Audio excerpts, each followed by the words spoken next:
Salut, c'est Tom de la Photo Avenue. Aujourd'hui, c'est la revue photo du mois de juillet, de août et de septembre 2022.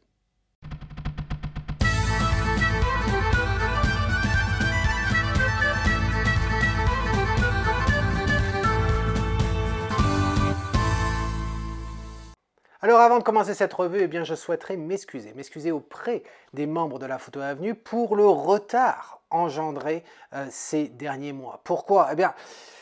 Tout le mois de septembre, j'étais sur les routes françaises pour les stages photo, comme tu le sais, et donc du coup, j'ai pas pu faire la moindre vidéo. Ensuite, de retour à la fin septembre, retour en Écosse, il a fallu que je récupère tout le retard que j'avais accumulé du travail que je fais en Écosse. Donc les séances de portrait, les séances de mariage que j'ai eu non seulement à shooter, mais aussi à développer. Et donc tout ça fait que le retard s'accumule, etc. Et donc à chaque fois, j'essaye de récupérer le retard, mais c'est assez laborieux. Comme tu peux le voir, je ne suis pas dans mon studio habituel, et non, je suis en France. Et oui, je n'arrête pas, je suis constamment en déplacement. Là, je suis en France du côté de Briançon, puisque je passe une semaine en fait à découvrir et à préparer, découvrir la région et à préparer un stage qui va se dérouler dans un an, exactement à la fin du mois d'octobre 2023, dans la vallée de la Clarée. Donc je passe une semaine à photographier cette vallée, à découvrir tous les petits secrets, les petits joyaux qu'elle a à nous offrir, justement pour pouvoir organiser le meilleur stage possible en octobre prochain. Donc, comme aujourd'hui il pleut, j'ai décidé de justement enregistrer la revue photo des 3 mois en question, juillet, août et septembre. Alors je sais bien qu'il y a les concours photo aussi et je vais faire ça également, mais je n'ai pas les lier tous ensemble, je vais faire un épisode à chaque fois bien entendu. Alors, tu connais le principe de la revue photo, chaque mois j'ai des membres de la classe Argent FR qui ont droit justement à une revue photo privée où ils peuvent m'envoyer jusqu'à 2 images chaque mois et je leur dis ce que j'en pense et puis on communique comme ça en privé et puis ils peuvent aussi participer à une revue publique et ainsi toi si tu ne participes pas activement à cette revue, tu peux bénéficier également de mes remarques. Donc voilà les photos qui m'ont été envoyées par certains membres. Alors on retrouve les membres à plusieurs reprises sur ces 3 mois en question et on va commencer la revue par une photo de Christiane, celle-ci. Comme d'habitude, je lis la description que m'a faite l'auteur et ensuite je dis ce que je pense de la photo. Et quand je peux, afin d'illustrer mes propos, j'ai modifié l'image dans Lightroom afin de pouvoir mettre en évidence mes propos. Alors, qu'est-ce que tu me dis, Christiane? Hello Tom, pour ce mois, un paysage que tu reconnaîtras, la Gordolasque, affluent de la Vésubie, dont la vallée a été détruite l'automne dernier. Recadrage, travail sur les nuages, au pinceau, idem pour le rocher de droite, pour récupérer les hautes lumières, léger éclaircissement sur le versant à gauche. Est-ce le bon cadrage ou faut-il aller plus en avant, depuis le ciel ou les rochers? Merci de tes conseils avisés. Alors affichons cette photo en grand. Quand on la voit comme ça, la première chose qui saute aux yeux, ça serait de voir le ratio, en fin de compte, qu'occupe le ciel par rapport à tout le reste. Et grosso modo, on pourrait presque dire que c'est 50-50. Donc ça sous-entend que le ciel est aussi important que le reste. Or, je ne suis pas sûr que Christiane soit de cet avis-là. Ensuite, pour ne rien arranger, il y a la colorimétrie. Le ciel est bleu, assez chatoyant, assez vibrant, assez lumineux, et en contraste, on a la roche de ces montagnes qui est relativement monochrome, il est gris, un petit peu de vert, mais bon, c'est relativement neutre tout ça, et relativement sombre aussi, à l'exception des sommets en face. Et donc, du coup, le ciel, il ressort d'autant plus. Quand on regarde cette scène, on ne sait pas trop regarder, on ne sait pas trop où aller, on ne comprend pas trop où est-ce que l'auteur veut que l'on regarde. On s'aperçoit que on a les flancs à droite et à gauche qui nous forment un V comme ça, très bien. Mais quand on regarde sur la gauche, on s'aperçoit que sur le sommet de ce flanc, on devient assez lumineux. Et du coup, on a tendance à y regarder, mais il n'y a rien à voir. Également sur le bord, en bas à gauche, tu t'aperçois qu'il y a une petite percée ici de soleil. Il n'y a rien à voir non plus à cet endroit-là. Ensuite, quand on regarde côté droit, on s'aperçoit que tout ça c'est relativement sombre, malgré des pointes de neige. Et puis on a ce triangle ici sur le rebord, assez sombre. Ce triangle n'a de sens que si on garde effectivement le flanc à gauche. De par sa hauteur, ça nous crée un équilibre à droite. Or, je ne suis pas sûr que le flanc de gauche soit si nécessaire. En effet, je serais parti de rogner la photo sur la gauche pour arriver à cet endroit-là. Et ainsi, en rognant là, on n'a plus besoin de ce triangle qu'on a à droite ici. Ensuite, quand on regarde en bas à droite, tu t'apercevras qu'il y a une différence de texture entre les rochers, puis vraiment sur le contour. Là, on pourrait passer un coup de pinceau et essayer de récupérer l'affaire à cet endroit-là. Il y a certains points qui peuvent ressortir davantage une fois qu'on a établi ce recadrage, sans oublier bien sûr de réduire le ciel. On va réduire le ciel jusque là, afin de garder un petit peu d'espace bleu ici et puis la pointe du nuage. Mais une fois qu'on a recadré comme ça, eh bien, il y a certains éléments qui vont sûrement nous sauter aux yeux, tels que ce polygone sombre que l'on a ici, peut-être également la neige à cet endroit-là ou bien ce point-là. Et effectivement, ça, on devrait le supprimer. Alors, qu'est-ce que ça donne tout ça? Eh bien, ça donne ceci. Voilà. Tu remarques, j'ai coupé à gauche, j'ai coupé à droite, j'ai coupé en haut, j'ai supprimé, ou du moins j'ai cloné en bas, pour s'assurer que la roche soit homogène dans le bas droit. Tu remarqueras que j'ai laissé la neige ici, mais j'en ai retiré un petit peu sur la droite. J'ai retiré le polygone sombre que l'on avait.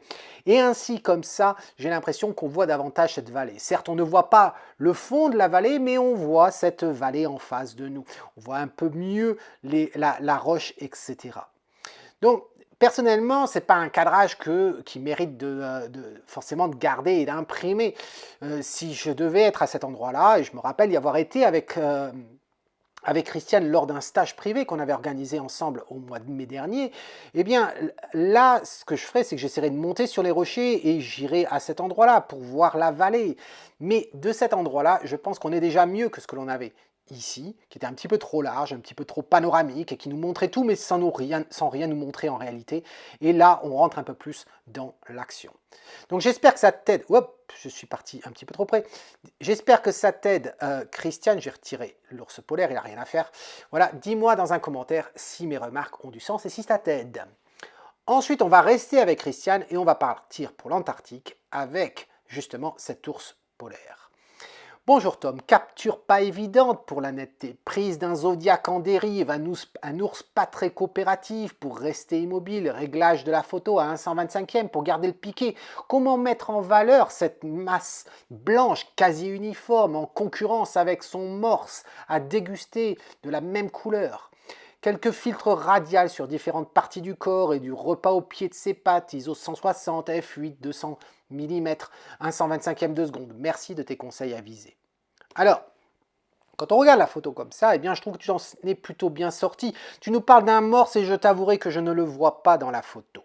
C'est un rocher, je pense que c'est un rocher qui est ici, et je le trouve relativement trop saturé ici, sur le jaune, un petit peu trop lumineux, sur le blanc à cet endroit-là.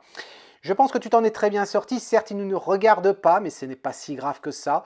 Je pense qu'il y aurait du nettoyage à faire dans cette photo. Nettoyage non pas parce que c'est bordélique, c'est pas ça, mais c'est afin d'épurer un petit peu la scène pour se focaliser un petit peu plus sur l'animal. Alors, sans ordre particulier, par exemple, on pourrait s'attacher à la partie du coin gauche en haut, ici. Je pense que je continuerai la roche. Ici, le rocher qu'on a en haut à droite, ici, je le supprimerai, remplacerai par la neige et également à cet endroit-là. Ensuite, on descend, il y a des petits reflets sombres ici dans le coin à droite, c'est vraiment mineur, mais bon, je le supprimerai. Et ensuite, on remarquera qu'il y a des branches, slash algues, etc., qui sont assez saturées orange. Je travaillerai dessus, en soit baissant la saturation, soit les supprimant certains. On a par exemple celui-ci ici. Il y a certains points sur l'animal qui mériteraient. Et puis, quand on regarde l'animal, on s'aperçoit qu'il a un œil assez rouge ici, à cet endroit-là, où là, je désaturerai dans l'œil. Je ne désaturerai pas au niveau de la gueule, parce que tu nous dis qu'il est en train de manger, même si je ne vois pas son repas. Donc voilà, une fois qu'on a dit ça, eh bien, à quoi ça ressemblerait? Ben, ça ressemble à ça. Voilà. Donc c'est pas énorme en soi, mais c'est un petit peu plus pur. Voilà, on se focalise davantage, je trouve, sur l'animal. Je reviens en arrière. Tu t'aperçois que j'ai assombri aussi le devant de scène pour rentrer davantage sur l'animal. Mais je trouve que tu as fait quand même du beau travail. C'est quand même pas mal du tout. Je te remets les deux côte à côte ici. J'espère que ça t'aide. Dis-moi ce que tu en penses dans un commentaire, s'il te plaît, Christiane. Ensuite, on part avec Thierry. Alors, Thierry qui part en Italie. Voici une prise pendant mes vacances dans les Dolomites, la cascade des Riva. Après avoir pris quelques clichés en première ligne, qui m'a valu une bonne douche à cause des embruns, le matériel aussi a pris sa part. Je n'avais pas mon parapluie fétiche pour me protéger. Ça, c'est une petite blague privée avec Thierry. Plus sérieusement, j'aime bien ce cadrage à travers la végétation. Cette lumière qui vient de la droite sur mon premier plan, les deux troncs à gauche qui ressortent légèrement grâce à cette lumière, et bien sûr la cascade. À la prise de vue, j'ai choisi un cadrage serré afin de ne pas avoir le ciel dans ma compo. Au niveau des exifs, 70 mm, f11, 1 dixième de seconde, ISO 100. Merci d'avance pour tes observations. Alors si on affiche cette photo, je comprends bien ce que tu as voulu faire, Thierry, avec les troncs de part et d'autre, cadrer la chute d'eau dedans, pourquoi pas? Cette lumière latérale, pourquoi pas? Et pourtant, je n'y crois pas à cette photo. Je n'y crois pas à cette photo parce que la végétation pollue ta scène. Pas toute la végétation. Il y a des végétations qui sont intéressantes, celle qui est en bas, ici, au pied. La végétation qui est au fond ne me dérange absolument pas. Celle qui est ici ne me dérangerait pas. Celle qui me dérange, c'est celle qui est ici. C'est-à-dire les tiges qui sont floues ici et qui nous font des lignes noires comme ça, avec des feuilles qui sont floutées. Une autre partie de la végétation qui ne me plaît pas, ça va être celle-ci. Alors certes, on pourrait croire que c'est de bon augure. On avait une partie cramée dans l'eau, ces branches viennent par-dessus, nous boucher en quelque sorte. Non, ça ne bouge pas, ça ne fait que créer davantage une ombre chinoise et du coup, elles sont très présentes. Je ne crois pas non plus à la nécessité d'avoir ce tronc qui est sur le bord ici, où la mousse ressort par la lumière. Je ne crois pas non plus à la nécessité d'avoir cet espace à droite de ce tronc-là. Après tout, sur la gauche, on était dans des tons sombres au niveau de ton cadrage. Et là, tu nous fais un cadrage avec le tronc et ensuite, tu nous rouvres encore la scène. Comme ça, je pense qu'il n'y avait pas besoin. Donc, une fois que j'ai recadré en rognant à droite et à gauche, eh bien, j'ai essayé de voir ce qu'on pouvait faire si on supprimait justement la végétation que je n'aime pas dans cette scène. Également, le bout de terre que l'on a ici en bas. Qu'est-ce que ça donne? Eh bien, ça donne ça. Voilà. Donc, j'ai un petit peu simplifié la scène, en quelque sorte, et je pense que tu as l'habitude de voir mes photos qui ont tendance à éviter la complexité au maximum afin de garantir une lecture plus simple de la scène. Et je trouve que là, on s'en sort bien. On a toujours cette lumière latérale, on a toujours la végétation en bas, celle qui ne nous gêne pas, et on voit bien ton sujet. C'est vrai que je préfère cette partie-là de la cascade plutôt que la partie de gauche. Est-ce que tu ne serais pas allé un petit peu trop lent pour cette scène-là? Est-ce que ça mériterait peut-être d'avoir fait 2 expositions, une plus lente et une plus sombre, tout en gardant le même niveau d'exposition, mais simplement pour une question de vitesse, afin d'avoir un débit qui soit un petit peu plus, avec un peu plus de relief, un peu plus de texture dans cette partie gauche de la cascade. Donc voilà ce que je te propose. Dis-moi ce que tu en penses, Thierry, dans un commentaire. J'espère que mes remarques ont du sens. Mais c'est vrai que cette scène-là, je préférerais l'avoir pris. J'aimerais bien voir la photo que tu as faite quand tu t'es pris plein d'embrun dans le visage. Voilà, ça, j'aimerais bien le voir parce que je pense que ça serait quand même mieux. Ensuite, on continue, on part avec Laurence. Laurence, il y a des arbres que je trouve magnifiques, qui me touchent, et celui-là en fait partie. Ce soir-là, je n'avais pas l'intention de faire de la photo, je n'avais malheureusement que mon attel sur moi. Son attel, c'est son téléphone. Il y avait une lumière magnifique, le ciel était très sombre quand il y a un orage, en même temps que le soleil de fin de journée et donne cette belle couleur jaune dorée à l'herbe sèche. Peux-tu me dire ce qu'il faut changer dans cette photo pour rendre cette ambiance lumineuse et pour faire ressortir encore plus cet arbre majestueux? Merci d'avance. Alors, quand on regarde cette scène, écoute, il est très clair que tu as assombri le ciel. Je ne sais pas comment tu t'y es pris, mais dans Lightroom, je pense que la sélection du ciel aurait fait un travail beaucoup plus propre que ça. Pourquoi je dis ça? Bien parce qu'il y a des parties qui ont été assombries, on le voit tout autour, etc. Mais regarde ici, cette trouée. Bien, cette trouée, elle n'a pas été assombrie. Et donc, ce n'est pas la seule. Il y a plein de parties derrière l'arbre ici qui sont lumineuses, beaucoup plus lumineuses que ce que tu as assombri ici. Du coup, ça choque. Donc, c'est pas facile, tu verras, j'ai essayé de corriger ça après coup, mais c'est pas facile de le faire sur un JPEG qui en plus n'est pas d'une qualité extraordinaire puisque ça vient d'un téléphone portable. Donc ça, c'est la première chose. La deuxième chose, c'est que dans toutes les photos, quel que soit le sujet, quel que soit le thème, j'essaie toujours d'éviter les superpositions. Ici, il y a des superpositions que tu ne peux pas éviter. Par exemple, ici, c'est très certain. Mais au développement, je n'aurai aucun scrupule à essayer de supprimer cet arbuste-là pour créer un peu plus d'oxygène sur cette branche. Également ici aussi. Ensuite, à cet endroit-là, je supprimais cette petite branche pour créer un petit peu plus d'espace et également le petit bout à cet endroit-là. Et enfin, tu nous parlais de l'herbe. Effectivement, l'herbe que je trouve beaucoup trop présente ici, assez lumineuse encore une fois, hein, avec ce jaune qui est plus lumineux que le ciel et à la limite plus lumineux que ton arbre que tu souhaites mettre en avant. Non seulement je pense qu'il y a trop d'herbe, mais en plus je pense que la tonalité, la colorimétrie de cette herbe-là est un petit peu trop saillante. Qu'est-ce que ça donne? Eh bien, ça donne ça après coup. Voilà, donc j'ai changé la colorimétrie de ton herbe, je l'ai assombri, j'ai augmenté la luminosité de ton feuillage sur ton arbre, j'ai assombri la partie du ciel qui est derrière cet arbre, et encore, tu vois, c'est pas parfait parce que, encore une fois, je travaille sur un JPEG qui n'est pas de très très bonne qualité. Mais j'espère que tu vois l'idée derrière tout ça, je te remets ça côte à côte. Dis-moi si ça t'aide, Laurence, dans un commentaire, s'il te plaît. Ensuite, on part pour du portrait avec Laurent. Après Laurence, on voit Laurent. Hello, contribution pour le mois de juillet, même série que pour le concours. Alors, qu'est-ce que l'on a? Eh bien, on a un modèle devant un ciel bleu qui paraît presque faux, tellement il est presque parfait ce ciel, pour du portrait, j'entends. Et ensuite, on a un tronc d'arbre. Alors, est-ce que ces trois ingrédients-là résultent en une recette parfaite? Eh bien, pas vraiment. Pas vraiment, pourquoi? Parce que si on regarde cet arbre-là, on se demande qu'est-ce qu'il fait là. Déjà, il paraît énorme, il est plus large que notre modèle. Et c'est surtout qu'il n'y a aucune interaction entre le modèle et l'arbre. Il n'y a absolument rien du tout. Ils sont mis là, comme ça, et il n'y a absolument aucune relation. Donc on a trois éléments. L'arbre, le modèle, le ciel. Aucune relation entre ces trois-là. Si encore elle embrassait l'arbre, si encore elle était appuyée contre l'arbre, si encore c'était pris de tel angle où l'arbre, de par sa grosseur, rendait ton modèle encore plus petite, et plus petite, ça le rend un peu plus faible, et puis sensible, fragile, etc. Tu aurais pu jouer là-dessus, mais là, non, c'est de la superposition sans lien direct. Ensuite, quand on regarde le sujet, eh bien, je l'ai déjà dit à plusieurs reprises, il y a certains éléments quand on pose un individu, et c'est vraiment en fonction de l'individu lui-même. Ça ne sert à rien d'apprendre des poses par cœur. Mais justement, quand on regarde, il y a certains principes qu'il faut quand même connaître. Quand on veut poser une femme ou une fille, on a tendance à... Il faut éviter de les photographier de plein fouet, de plein face. Pourquoi? Parce que de plein face, ça va les élargir. Les épaules sont au plus large, la taille est au plus large, tout est au plus large. Donc, c'est pas flatteur. En plus, de par sa position ici, avec ses mains sur sa veste, il y a une sorte de... C'est un signal de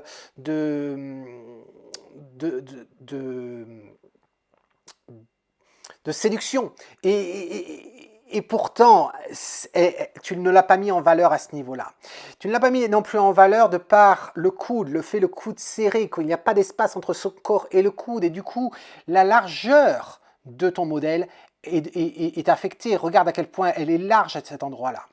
Donc personne n'a envie d'être plus large que ce qu'elle n'est en réalité. C'est une très belle modèle, elle est bien faite, etc. J'aurais préféré un 3/4 par exemple, un 3/4 appuyé contre l'arbre. Ensuite, tu nous la prends de légèrement par-dessous. Il faut toujours essayer d'éviter de photographier une femme par-dessous. Certes, elle n'a pas de double menton, mais encore une fois, qu'est-ce qu'on a envie de donner comme message? Est-ce qu'on a envie de lui donner beaucoup de puissance? Là, elle nous envoie un signal de séduction. Donc, séduction, c'est tendance à être certaine fragilité, etc. Et en même temps, tu nous la photographies par en dessous, lui donnant une certaine position dominante. Elle a une expression faciale qui n'est pas non plus très séductive, hein, elle est quand même relativement assez froide. On parlera du sourire absent à cet endroit-là plus tard.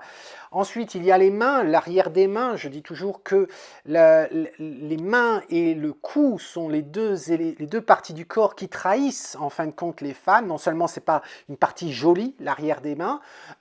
Chez un homme, ça peut aller parce qu'on peut voir soit les tendons, soit les veines, etc. Ça va ajouter à l'aspect viril, masculin, etc.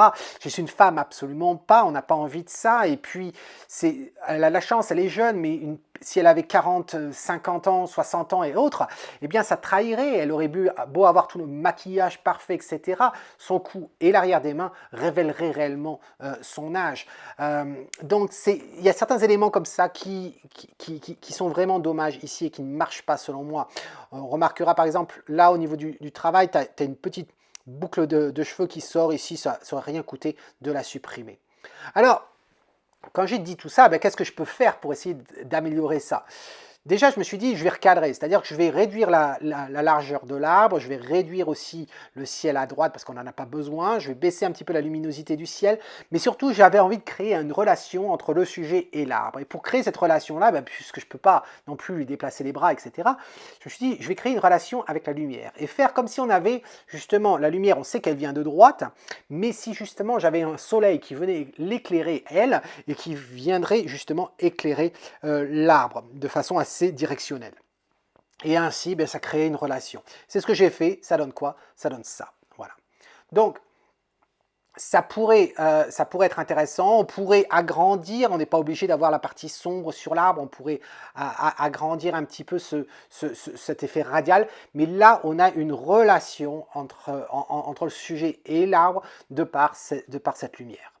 Enfin, je t'ai parlé du sourire tout à l'heure, ou du point l'absence de sourire. C'est vrai que quand on regarde son expression, eh bien, elle est un petit peu fâcheuse. Elle est quand même relativement froide.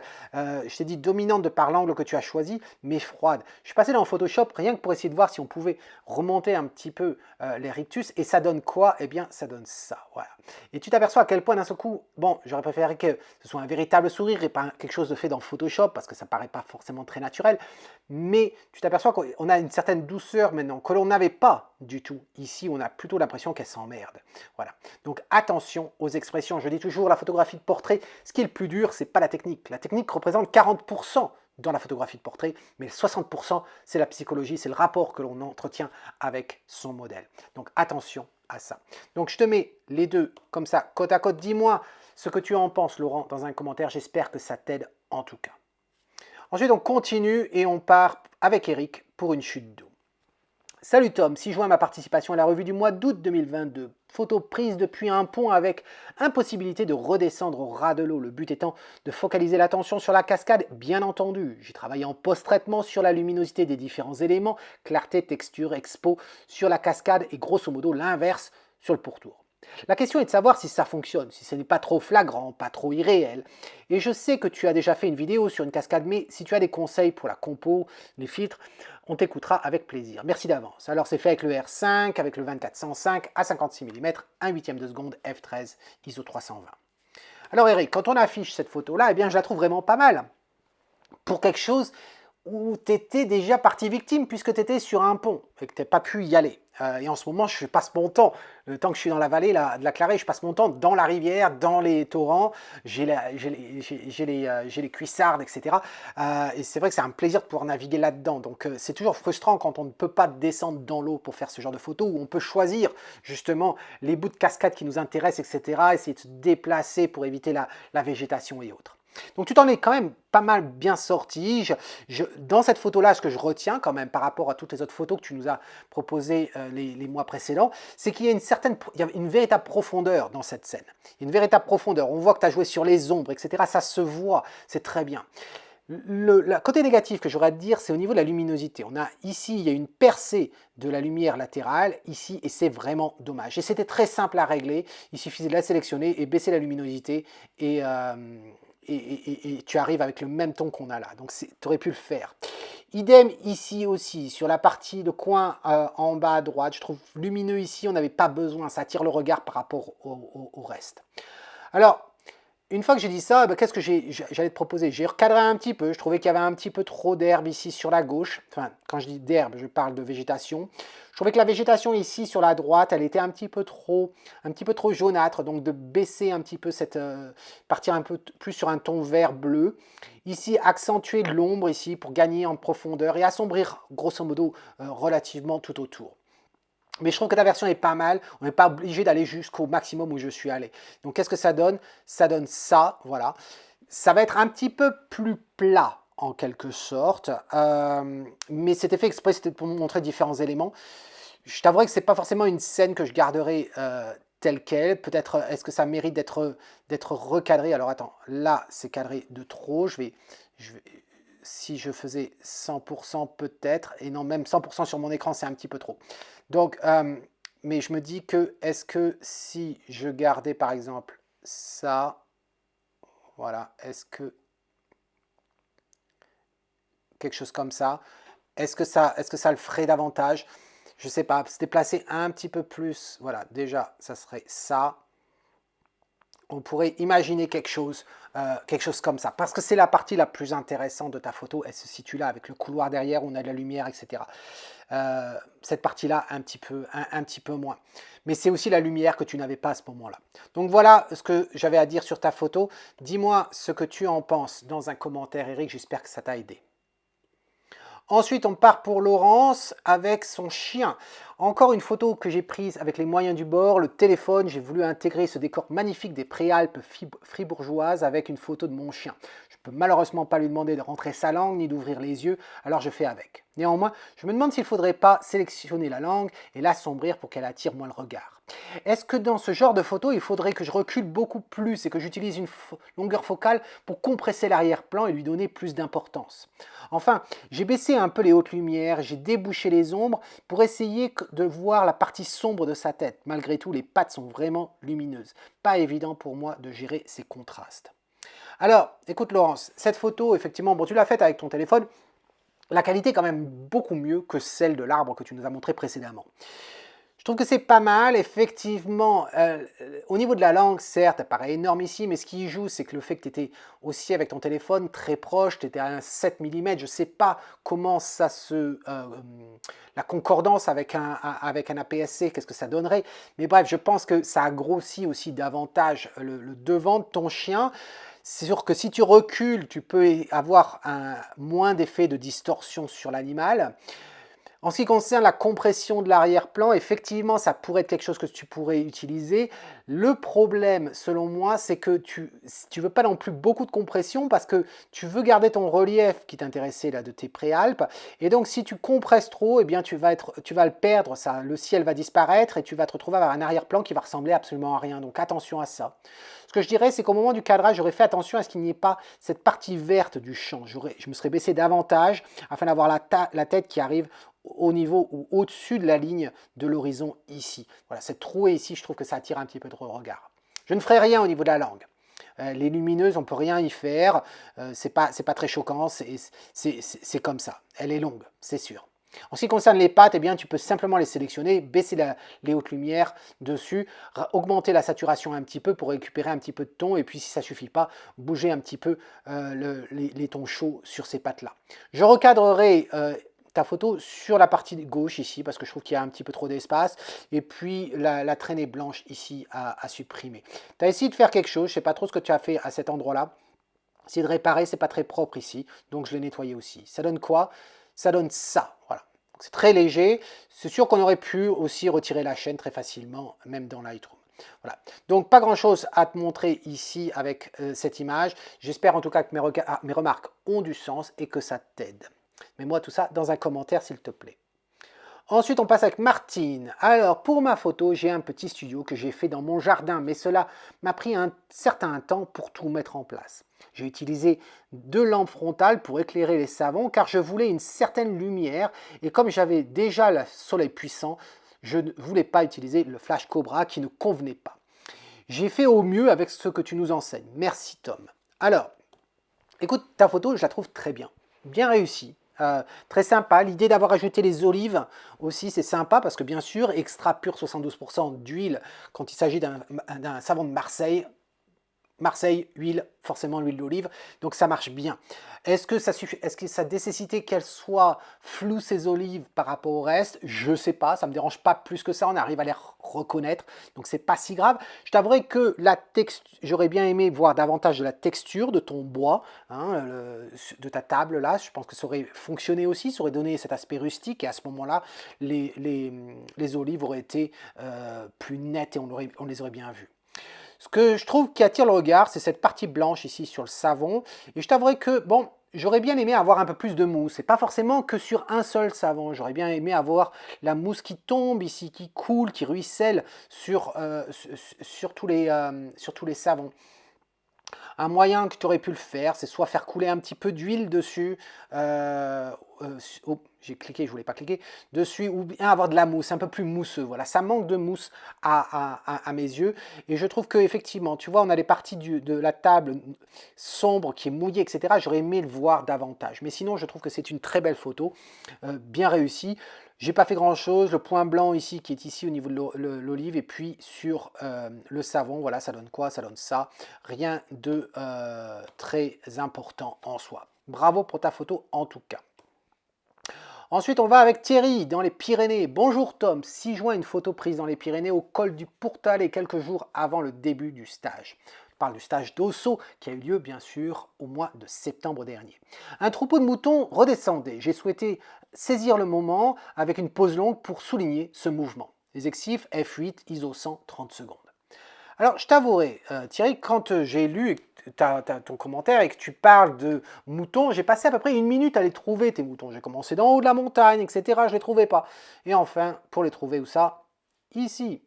Alors, là, on ne les voit pas. Je vais passer ici. Là, on va passer. Là, je fais... Hop. Et reviens ici. Voilà où ils sont, les moutons. Alors, là, honnêtement, je comprends l'idée. Je comprends très bien l'idée. Le problème, c'est qu'on est en photo et que là, ben, ça ne s'est pas très bien matérialisé. Alors, est-ce que l'idée était de prendre plusieurs fois la photo avec des endroits différents des moutons pour remplir un petit peu plus, pour les rendre un peu plus présents? Parce que là, pour moi, ça fonctionne pas. Ça fonctionne pas. Enfin, ça fonctionne très près comme ça. Sur la droite, on a également aussi le berger qui est ici. Mais bon, pourquoi pas si on était encore plus serré, tu vois, si encore on était là comme ça, là, pourquoi pas avoir du mouvement, et tu vois, on voit toujours pas le berger sur le côté. Pourquoi pas? Mais le problème, c'est que quand on regarde la photo, voilà ce qu'on a. Et là, on ne voit pas du tout, hein, le déplacement des moutons. Donc, c'est pas la même chose que si on avait, par exemple, les feux d'une voiture qui dévalent un col. Là, pour moi, ça ne fonctionne pas. Voilà. Donc une fois qu'on a abandonné cette idée des moutons ici, qu'est-ce qu'on pense de la scène globale? Eh bien, en haut ici, effectivement, il y a un nuage qui est un peu trop sombre, qui attire le regard inutilement. Je ne suis pas certain qu'on avait besoin d'avoir un cadrage autant sur la gauche. Je pense que j'aurais coupé à cet endroit-là ici. Je pense que j'aurais assombri un poil ici pour faire ressortir la ferme à cet endroit-là. Voilà, ça donne quoi? Eh bien, ça donne ça. Voilà, c'est très léger. C'est très léger, mais... voilà. Donc, dis-moi ce que tu en penses, Thierry. Est-ce que ça a du sens ce que je viens de te dire? Mais pour moi, ça ne marchait pas vraiment. Et enfin, on arrive avec une photo très intéressante de Laurence qu'elle a prise avec son APS-C. Voilà ma photo pour la revue du mois de septembre. J'aime beaucoup photographier les champignons. Malheureusement, je n'arrive pas à reproduire les superbes photos que je vois. Peut-être que je n'incorpore pas assez l'environnement. Peut-être que je veux trop prendre le champignon en gros plan. Ici, j'ai essayé de montrer le coin de forêt où il pousse, cette forêt qui donne un sentiment de douceur et de calme avec la lumière d'automne. Si je prends la photo depuis plus haut afin de mieux voir l'environnement, le champignon ressemble plus à un truc qui n'a rien à voir dans la photo. Si je cadre à l'horizontale, on ne voit presque pas les sapins d'arrière-plan. Je ne sais pas trop comment m'y prendre. Il y a aussi presque toujours un reflet brillant sur le champignon. Si j'essaye de peindre à cet endroit et de baisser la luminosité, ça devient gris. Je ne peux guère faire de clonage avec un autre endroit. Comment corriger ça? Quels conseils peux-tu me donner pour enfin réussir de belles photos de champignons? Écoute Laurent, je crois que tu es un petit peu trop dur avec toi. Parce que ta photo, elle est vraiment pas mal du tout. Elle est pas mal du tout, je pense qu'elle a du potentiel. Faut-il encore savoir ce que tu souhaites avoir et analyser en fin de compte ce que tu as en tête? Tu nous parles de la saison d'automne, avec les sapins, avec certaines douceurs. Tu nous parles de la lumière d'automne.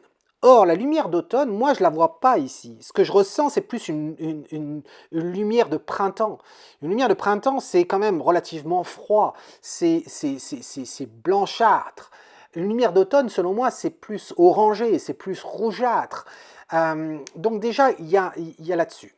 Ensuite, on s'aperçoit que tu as tes arbres derrière, ils sont bien. C'est vrai que j'aurais préféré que ce gros tronc n'y soit pas, mais bon, c'est toujours mieux qu'il soit là plutôt que soit pile dans l'axe du champignon.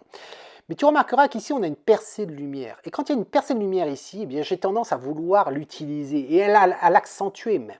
Tu nous parles d'ailleurs du reflet de lumière qu'on a sur la bordure ici.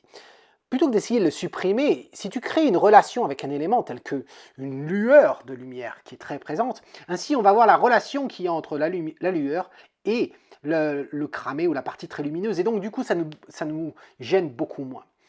Enfin, il y a certains éléments qui, je trouve, attirent trop le regard, que je supprimerai, tels que par exemple les trouées qu'on a ici, là je les supprimerai, ici également qui sont blanches, là dans le coin ici. Ensuite, il y a certaines parties qui attirent le regard, comme là, cette petite tige-là, la tige qui est ici.